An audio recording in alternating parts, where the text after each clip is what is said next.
Hello students, मैं VD पारा sir और आज की मेरी इस क्लास में आप सभी का स्वागत है।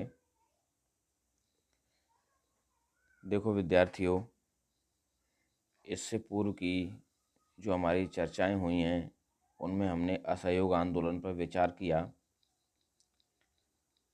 हमने ये देखा कि भारतीय राष्ट्रीय आंदोलन का नेतृत्व महात्मा गांधी जी के हाथ में आ गया था और उन्होंने किस तरह से भारतीय राष्ट्रीय आंदोलन को एक नई दिशा दी, नई ऊर्जा दी, किस प्रकार विभिन्न आंदोलनों के माध्यम से उन्होंने भारतीय आज़ादी के लिए जो आंदोलन चल रहा था उसको व्यापक बनाया। हम ये देखते हैं कि अहिंसा के रास्ते के द्वारा ही उन्होंने ब्रिटिश राज की नींव को हिला दिया था। तो हम ये देखते हैं कि असहयोग आंदोलन के बाद गांधी जी का दूसरा महत्वपूर्ण आंदोलन सविनय अवज्ञा आंदोलन था। हम 3 वीडियो के माध्यम से सविनय अवज्ञा आंदोलन का संपूर्ण रूप में अध्ययन करेंगे, इसके बारे में चर्चा करेंगे और ये देखेंगे कि सविनय अवज्ञा आंदोलन की भूमिका किस तरह भारतीय आज़ादी के लिए बड़ी महत्वपूर्ण रही। भारतीय राष्ट्रीय आंदोलन का महत्वपूर्ण चरण महात्मा गांधी के नेतृत्व में सविनय अवज्ञा आंदोलन था।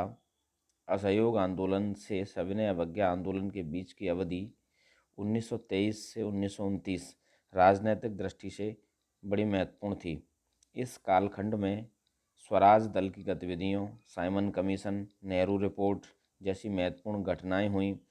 साथ ही भारत की सांप्रदायिक राजनीति में तीव्रता, ट्रेड यूनियन संगठनों एवं किसान सभाओं के उदय, क्रांतिकारी आतंकवाद की घटनाओं एवं कांग्रेस के भीतर युवा आमूल परिवर्तनवादियों का उदय आदि महत्वपूर्ण घटनाएं थीं। दिसंबर 1920 के गया कांग्रेस अधिवेशन में सी.आर. दास ने अध्यक्ष के रूप में कौंसिल प्रवेश, विधान परिषदीय चुनाव की जोरदार हिमायत की। परिवर्तनवादियों में सबसे शक्तिशाली तर्क यह दिया परिवर्तनवादियों ने सबसे शक्तिशाली तर्क यह दिया कि समय और परिस्थितियों के अनुसार हमें बदलना चाहिए। परिषदों में प्रवेश कर सुधार कर पाना संभव है। परिषद में प्रवेश के प्रस्ताव पर समर्थन न मिलने पर चित्तरंजन दास ने कांग्रेस के अध्यक्ष पद से तथा मोतीलाल नेहरू ने महामंत्री पद से त्यागपत्र दे दिया। साथियों, मैं आपको बता देना चाहता हूँ कि भारतीय राष्ट्रीय कांग्रेस जो आज़ादी के लिए तत्कालीन समय में लड़ रही थी, विचारधाराई रूप से उसमें 2 हिस्से हो गए। एक हिस्सा इस बात का समर्थन कर रहा था, वकालत कर रहा था कि हमें जो ब्रिटिश व्यवस्थाएं हैं उन सब का विरोध करना चाहिए, उनमें असहयोग करना चाहिए। हमें विधानसभा या विधान परिषद के जो चुनाव हो रहे हैं उनमें भाग नहीं लेना चाहिए। लेकिन दूसरा धड़ा परिवर्तनवादियों का था, वो ये कह रहे थे कि हमें इनमें भाग लेकर और व्यवस्था में अंदर जाकर तब सुधार के लिए प्रयास करना होगा, ज़्यादा बेहतर होगा। तो इसीलिए इसी विचार को लेके मोतीलाल नेहरू और चित्तरंजन दास कांग्रेस से अलग हो गए। उन्होंने 1 जनवरी 1923 को कांग्रेस के भीतर एक नया दल बनाया जिसका नाम कांग्रेस खिलाफत स्वराज दल रखा। सी.आर. दास इसके अध्यक्ष तथा मोतीलाल नेहरू इसके सचिव बनाए गए। ब्रिटिश साम्राज्य के अंतर्गत डोमिनियन स्टेट्स प्राप्त करना स्वराज दल का लक्ष्य था। अर्थात औपनिवेशिक स्वराज ये चाहते थे कि ब्रिटिश साम्राज्य के भीतर ही हमें अपने देशी मामलों में एक तरह से शासन का अधिकार मिल जाए, आंतरिक मामलों में शासन का अधिकार मिल जाए। 1923 के चुनाव में स्वराज दल को मध्य प्रांत में पूर्ण बहुमत, बंगाल, बम्बई व उत्तर प्रदेश में प्रधानता एवं केंद्रीय विधानमंडल में 101 में से 42 स्थान प्राप्त हुए। 1924 से 26 के मध्य स्वराज दल ने अनेक सफलताएं अर्जित की।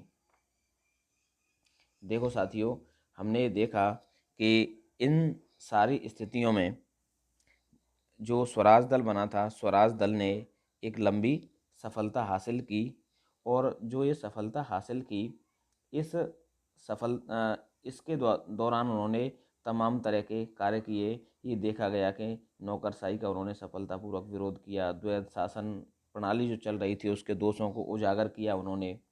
विदेशी शासन की जो अवांछनीय नीतियों की आलोचना की गई। स्थानीय निकायों तथा नगर पालिकाओं में बहुमत प्राप्त किया गया। तो स्वराज दल की अनेक सफलताएं कही जा सकती हैं।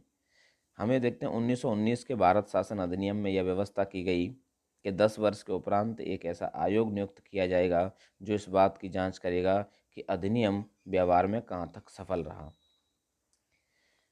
देखो साथियों, ब्रिटिश सरकार जो तत्कालीन थी वो ये करती रही कि भारत को जितनी आवश्यकता है हम एक तरह से सुधारों का एक प्रोपेगेंडा दिखाते रहेंगे इनको, ताकि इनके आंदोलन में ज़्यादा उग्रता नहीं आ सके। इसी चरण में उन्होंने 1909, 1919, 1935 ये तमाम सुधार अधिनियम ये चलाते रहे। तो जो 1919 का अधिनियम था, 1919 के अधिनियम कैसा रहा, इसकी क्या प्रगति रही, इसकी 10 वर्ष में जांच की जानी थी कि ये आयोग अपने कार्यों में कहाँ तक सफल रहा है, भारत में उत्तरदायी एवं जिम्मेदार शासन की स्थापना में कहाँ तक सफल रहा है। किंतु 1927 में ही इंग्लैंड में सत्तारूढ़ अनुदारवादी दल ने आगामी चुनावों में बढ़त हासिल करने की संभावनाओं के कारण सर जॉन साइमन की अध्यक्षता में 8 सदस्यीय साइमन कमीशन को भारत भेजा गया। इसमें कोई भी भारतीय शामिल नहीं था। ये एक तरह से इसका नेगेटिव बिंदु था। इसके विरोध का कारण भी आगे चल के ये बना। फरवरी 1928 में साइमन कमीशन भारत आया। कांग्रेस द्वारा आयोग के विरोध का निर्णय मद्रास अधिवेशन 1927 में लिया जा चुका था। कलकत्ता, लाहौर, लखनऊ, विजयवाड़ा एवं पूना इत्यादि सभी जगह इसका विरोध किया गया। विशाल जनसमूह द्वारा काले झंडे दिखाकर साइमन वापस जाओ, गो बैक साइमन के नारे लगाए गए। लाहौर में जुलूस का नेतृत्व कर रहे लाला लाजपत राय लाठीचार्ज से घायल होकर दिसंबर 1928 में उनका निधन हो गया। लाला लाजपत राय की शहादत ने पंजाब में क्रांतिकारी आंदोलन को आक्रोश से भर दिया। देखो साथियों, हम सविनय अवज्ञा आंदोलन की पृष्ठभूमि पर चर्चा कर रहे हैं। इस वीडियो में हम ये चर्चा कर रहे हैं कि जो सविनय अवज्ञा आंदोलन स्टार्ट हुआ उसके पीछे क्या कारण थे, क्यों ये स्टार्ट करना पड़ा। तो हम उस पृष्ठभूमि को देख रहे हैं कि तमाम ऐसी घटनाएं हुई जिन घटनाओं ने ये कठोर निर्णय लेने के लिए बाध्य किया। भारत सचिव लॉर्ड बर्केनहेड ने भारतीय नेताओं को चुनौती दी थी कि वे सर्वसमावेशी संविधान बनाकर दिखाएं। इसे स्वीकार करते हुए फरवरी 1928 में सर्वदलीय सम्मेलन हुआ। इसमें पूर्ण उत्तरदायी शासन को आधार बनाकर नया संविधान निर्मित किया गया। इसमें डोमिनियन स्टेट्स को प्रथम एवं पूर्ण स्वराज को द्वितीय लक्ष्य रखा। इसके अंतर्गत केंद्र व प्रांतों में उत्तरदायी शासन, मूल अधिकार, सर्वोच्च न्यायालय, केंद्रीय विधानमंडल सहित अनेक प्रावधान किए थे। हालांकि यह सभी पक्षों को पूर्णतः संतुष्ट नहीं कर सका, परंतु भारतीयों द्वारा एक पूर्ण नवीन संविधान बनाने का प्रयास था। देखो साथियों, अंग्रेजों द्वारा ये झूठी आशंका व्यक्त की गई थी कि भारतीय व्यक्ति को अगर स्वराज दे दिया गया तो वो अपना शासन स्वयं नहीं कर पाएंगे। इनमें इतने मतभेद हैं, इतने वर्ग हैं, इतने पंथ हैं, इतने हिस्सों में भारत बटा हुआ है कि वो अपना शासन नहीं कर पाएगा। तो एक सर्वसमावेशी संविधान बना के दिखाएं। तो इस चुनौती को स्वीकार किया और नेहरू ने एक संविधान बना के तैयार रखा, लेकिन उसके बावजूद भी वो इस पर नहीं माने। तो निश्चित रूप से ये भी एक बहुत बड़ा कारण बना इसके लिए कि नेहरू रिपोर्ट जो थी उसको इन्होंने अस्वीकार कर दिया। हम देखते हैं कि यद्यपि नेहरू रिपोर्ट से सभी पक्ष पूर्णतः संतुष्ट नहीं थे। सुभाष चंद्र बोस एवं जवाहरलाल नेहरू औपनिवेशिक स्वराज के स्थान पर पूर्ण स्वाधीनता चाहते थे। सिख एवं हरिजन स्वयं विशिष्ट हितों का प्रावधान न होने से असंतुष्ट थे।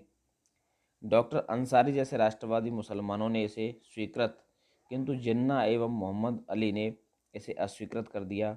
मुस्लिम लीग ने नेहरू रिपोर्ट के विकल्प के रूप में मार्च 1929 में जिन्ना की 14 सूत्री मांगों को प्रस्तुत किया। तो हमें देखते हैं कि तमाम भ्रांतियां हमें उस समय दिखाई दी, लेकिन फिर भी कहीं ना कहीं ये एक खाका था। ये सर्वप्रथम भारत के लिए तैयार किया गया एक संविधान था कि भारत का संविधान इस प्रकार बनाया जा सकता है। अंग्रेज़ों को ये बताया जाना था कि भारत अपना शासन अपने द्वारा तय सिद्धांतों के द्वारा कर सकता है।